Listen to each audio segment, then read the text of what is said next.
So a little update. I've been off for a couple weeks, enjoying my last few days. I got a different job. As you can see, beautiful Lake Michigan on my fucking badass Harley. And I'm gonna have to put that away and go back to work because I gotta pay for this shit, right? Chilling at the Harley Davidson dealer. Let me tell you about owning a Harley. They're not cheap. $300 for a service. I think that's gonna be somewhere around there. But they're fun. Early in the morning, see all the shit in the back. Pick up here, you know what that means. How about them fucking raccoon eyes? Damn, I need to get my sunglasses off. But anyway, sorry for not posting very many videos. Bunch of shit going on. And right now, I am on my way down to load up a truck for a new job. And let me tell you about that, because like I always say, I'm always telling you about some shit.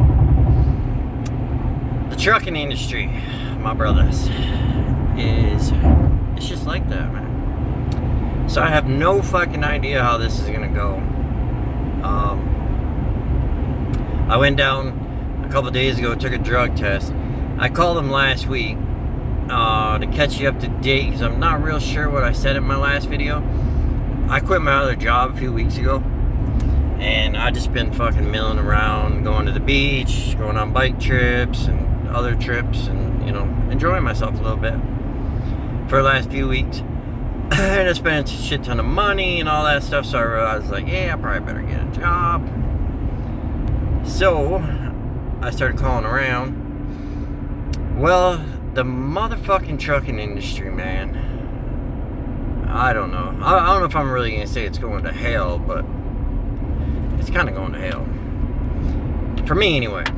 I'm up here in West Michigan. Back in the day, we had a bunch of fucking infrastructure and factories and automotive and furniture, and I mean, I think we're like the furniture capital of the fucking world at one point. Definitely, you know, Ford and GM and all that shit coming out of Detroit and everything, right? Used to be a fucking trucking mecca up here.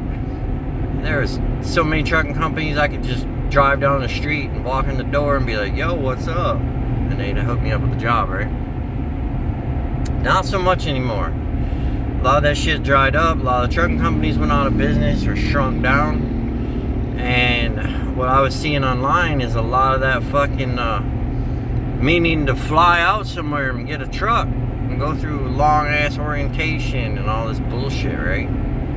So I still might end up doing, you never know, you know, at some point. So I find this company that's kind of out of my area, and I was shooting for a smaller one, because with the last company, first I'm going to say I'm not going to knock on that company at all. That company served me very well for, you know, 4 years, and if you're thinking about going over there and working, fucking go for it, man. You make a bunch of money. Those are my legit pay stubs. It just didn't work out for me anymore, and basically, just to shorten that up, because I'm not really going to talk shit on them at all, some of it's personal issues with me. You know, the trucking makes you fucking cuckoo, right?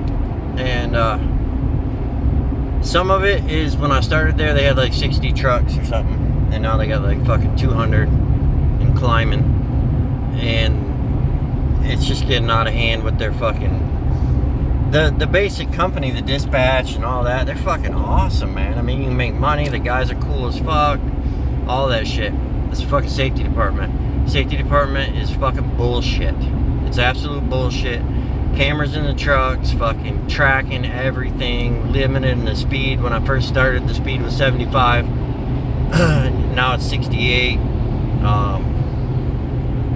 Just fucking nagging about every little fucking thing. And you know, if you put like a tracker on everybody in this world, we all fuck up. I got tired of that. I had enough of them. That's what it boiled down to. The rest of the company is fucking awesome, and I highly recommend them. And even with the safety department, you know, you can go there, work, and deal with them if you want. It's just a personality thing with me. And yeah. So that's that. That's pretty much all I'm gonna say about that company. I went out, man, I started looking, fuck, there ain't really, there's a ass ton of truck driving jobs, but ain't really fun. They ain't that good. You know, the ones that are making the money that I was making, you're out for like 2 weeks and so on, all this nonsense. And I was like, fuck, I think I fucked up. I was actually contemplating going back. So I call this dude, he's like, yeah, you know, this is what I can do. You give me 8 cents more a mile, which first you gotta think about that, right? So 8 cents more a mile. Let's do it over 3,000 miles. What's that, like $240 a week or something like that, right? I think. I don't know. If I'm wrong on that, maybe. But somewhere around there, I think. So you can either make the less money and run more miles, you know, less mileage pay, run more miles to get the same money, or you can run less miles and get the same money. Now, will you be home? Probably not. You'll probably be sitting at a loading dock. That's probably what would be happening, because I was doing a lot of drop and hook at the other place. But I tell you what, stop and think about it. Do you want to be trucking down the road, you know, 700, 800, 900 miles a day, whatever, right? Or sitting at a loading dock, fucking playing on your computer or taking a nap or eating or whatever, right? I mean, either way, you're not going to be home. I think you get the gist of my point. It's less work for the same money because I'm making more mileage pay. Some people prefer to stay rolling. I'm kind of like that myself, but fuck it, if I'm getting paid, I'll sit at a loading dock, you know? So it's that right off the top. And then he told me, this is what I can guarantee you. You'll be home by midnight on Friday, which will probably be before that, but that's his cutoff, by midnight. And you can go back out Monday morning. So that gives me a nice solid weekend off, right? But if I want to run, they still do. They don't do ag exempt. They do critical infrastructure, which is basically the same as ag exempt. You can run like a fucker. Like he was telling me, one of their drivers the other day did like 1,200 miles to get back home. It was legal. It was legal. And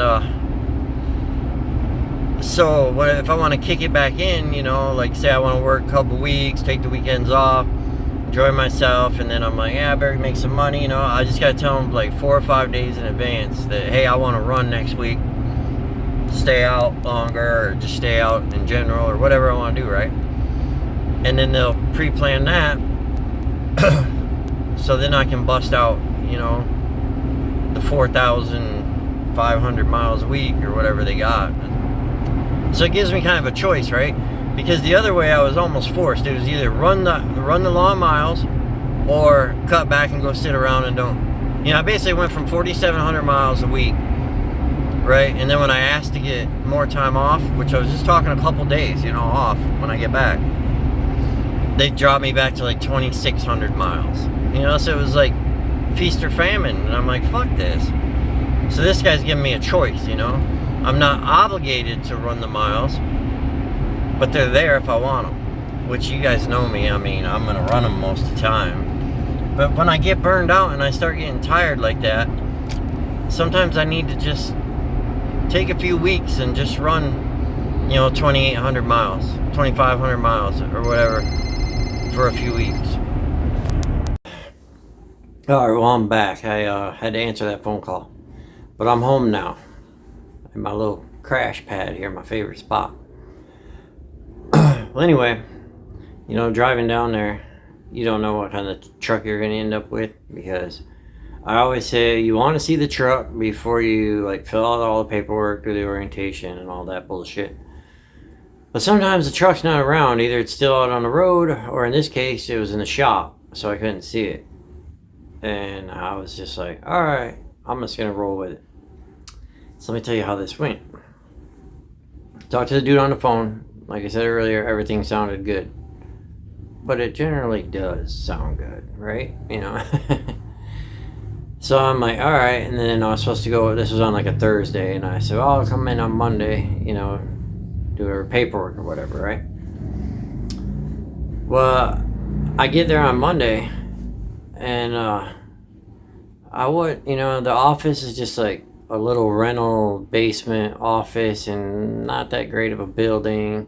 I don't see any trucks around or anything, so I'm thinking like, whoa, what the fuck's going on here? I get up in there and they tell me the truck yard's down the road. I'm like, all right, that makes sense. Well, the good part of the whole thing is this is like an old school company. Like, for instance, we're doing the Keep Trucking app on our phone, for logs and shit. And no orientation, no road test, just the application, W-4 and a couple other forms. The, jug clearinghouse, shit like that. Literally just bang, bang, bang. Well, it was kind of fucked because they messed up and they gave me the paperwork for owner-operator.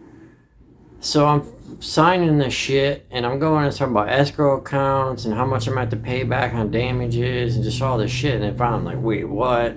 I've never seen none of this before. I've had a few jobs. So I go over and I'm ready to leave because I'm feeling like, I don't know about this place. I don't got a very good feeling about it. So I'm like, yo, dude, I don't know what all this is, but I'm not feeling good about this. I think I'm just going to go ahead and find a different job. And he's like, no, let me explain it. And I was being kind of a douche, I guess. I was like, nah, I'm going to go because I was thinking, like, I just got a bad feeling about this.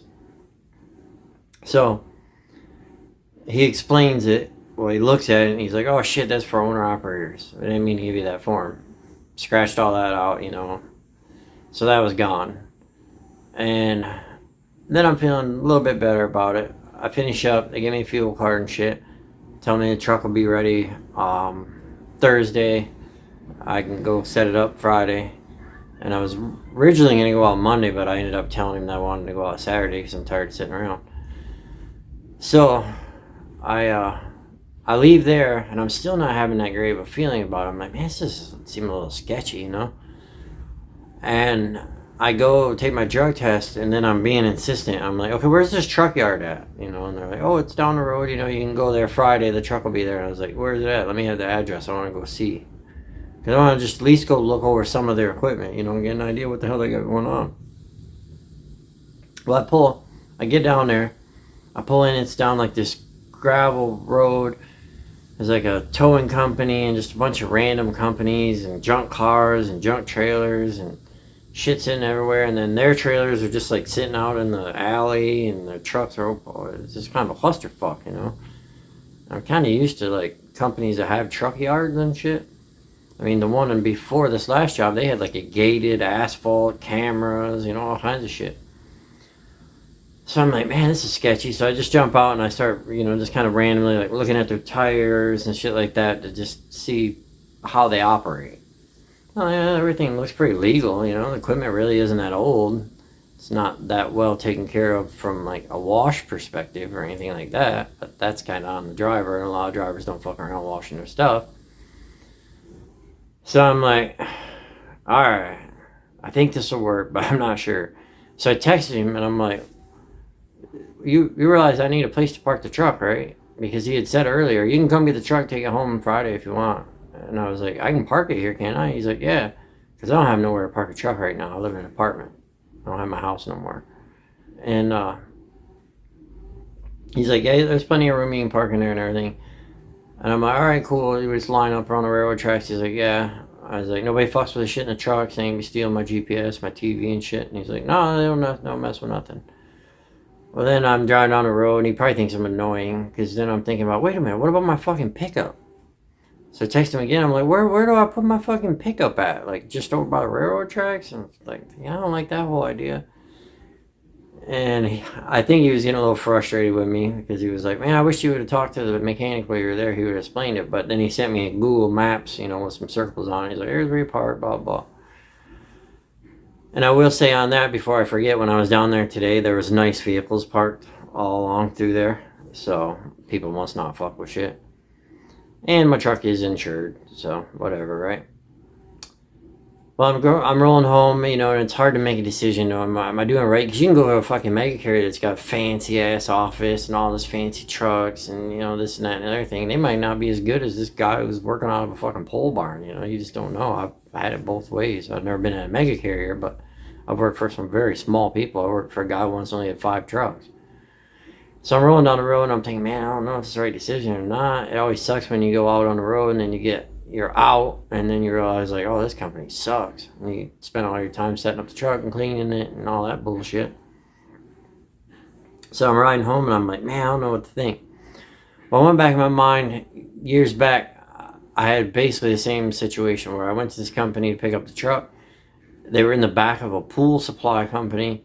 Like, I walked through the shop and I opened up like this fucking 20 by 15 room or whatever, and there was 3 dudes sitting in there on computers. I was like, whoa, this is sketchy. I was like, this is your company? And they were like, yeah. And that particular company didn't have anywhere to park the trucks. You had to take them home. But at that time, I had land, so I could bring them home. So I just grabbed the truck. I took it home. Long story short, with that company, I worked there for like 2.5 years. I never took the truck back. I just kept it at my house for 2.5 years. Had it serviced out on the road, and all that shit. Just basically like my truck. And I always made damn good money working for those guys. And now to this day, those 3 guys, I was their 8th driver when I hired in there. They got like 40 trucks now, and they're doing really well. So you just don't know, And the only reason I quit that company is because it was like 2.5 weeks out, and I got tired of being out that long.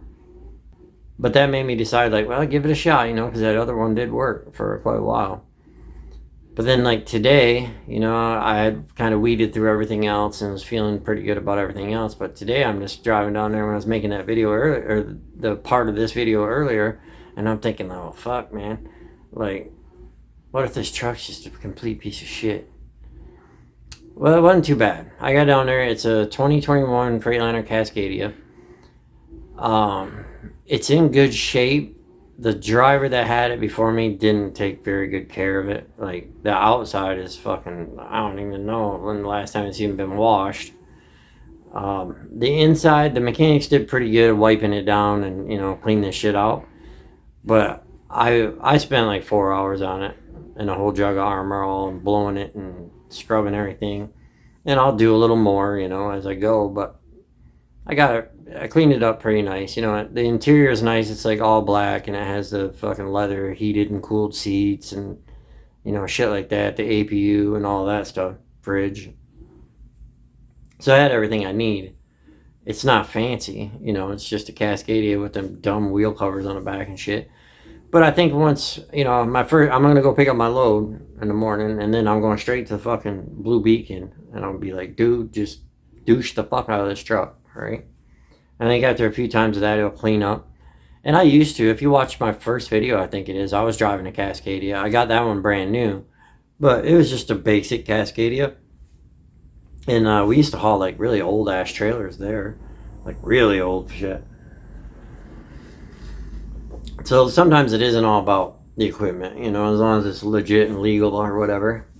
And it depends on how you feel, of course. I mean, I've seen some ads for some long nose fucking Pedes and all this fancy shit. And I was just like, I don't really care. I'm super happy to have the automatic, really. Back, I'm tired of fucking shifting. And I like the Cascadias, they got a lot more room than any other truck. They're bigger than Pete's, and they're bigger than the T680s. A lot of room in there. So I got that all cleaned up. I'm pretty happy with that. I think this is going to work out well. So, I don't know when. It had been back, like, in the late 90s, right? Into the early 2000s. I was, so if you're doing the math on my videos, when I say I was in trucking for 20 years, I didn't say I was a truck driver for 20 years. I said I've been in trucking. I originally started as a truck driver before I became a mechanic, did it for like 2 years and then quit. And then I became a mechanic. And then I've been out on the road right now for like 15 years or something like that, solid. But I ended up becoming the shop boss at this trucking company for the mechanical. And today, the guy who's running the shop or the garage at this company is coincidentally the guy that in 2005 or whenever the hell it was, 2002 or whatever it was, when I quit there, he's the guy who replaced me and took my job there. So we hit it right off because we knew all about that company and everything, and he just opened right up and told me like everything about this new company that I'll be working for. And he has no reason to lie, he's just a mechanic. And they don't have turnover. I was surprised. They just had a couple trucks just open up. I wondered, I'd never seen their ad before. And they pay right on, he says, and the drivers all make good money. And the owner, who, that's another nice thing too, is I deal directly with the owner. There is a dispatcher that helps him out, you know. So I got one dispatcher and then the owner, you know. So that's fucking nice, you know. Just get right to the point. It seemed like everything was right on, you know. So now I know. So I ended up getting, you know, because I was just gonna kind of half-ass clean the truck and go out and roll for a couple weeks and see how it goes before I spent too much time on it. I just went right to it, got it cleaned up. I think it'll be all right for a basic Cascadia, you know. So that all worked out well, and I am rolling out. I got to be out in Denver Monday morning. I actually have plenty of time to get out there, but I'm just going to go ahead and roll in the morning because I can get settled, you know, some more shit settled and all that. And I've been home for like 2 or 3 weeks. I think 3 weeks. I'm tired of sitting around. There's no sense of sitting around. Might be able to deliver early. But the running medical exempt on this. You know, you got ag exempt like I was doing. You got critical infrastructure, which is like construction shit. And this is the medical exempt because of COVID. I'm going to make a video on all those. Ag exempt was 150 mile radius, you know, blah, blah. This medical exempt, this first time I've done it, I think, no, actually I did do pharmaceuticals. I guess I just forgot. You can run the whole fucking load on PC. Like, I'm going to be able to run all the way to fucking Denver on PC. I'm only no ag exempt and critical infrastructure. I don't know about this medical all that much. So I'll do the research and make a video on it. But you would have to stop at some point, which I would anyway. I'm not going to fucking drive all the way out there. So yeah, I'm going to be rolling on that. Be a nice little ride. And then I'll get you guys updated. And the videos, I would think, are probably going to be more interesting because I was doing all them dropping hooks, going to the same places and shit. This place is 50% drop and hook. They do to go to quite a few of the same places, but it's 50% just regular freight. And I'm going to be running, not really East Coast, you know, New Jersey. I told them I'm not going to New York and fucking Boston and Philly and all that shit. And then like Oregon, California, Texas, I think they said Florida. So I'm going to be running around a little bit. So shit might be a little more interesting, have a little chaos going on, you know. Get my GoPro charged up. And for y'all who haven't seen what the world looks like, or at least the United States, then you can tag along. So I will update as I go along, and I appreciate everybody watching the videos as always. I'm going to try to get some more out faster. And like I always say, don't forget to check out Trucker Path. There's a link in the description below if I remember to put it in there. Shoot me emails, comments, like, subscribe, all that bullshit.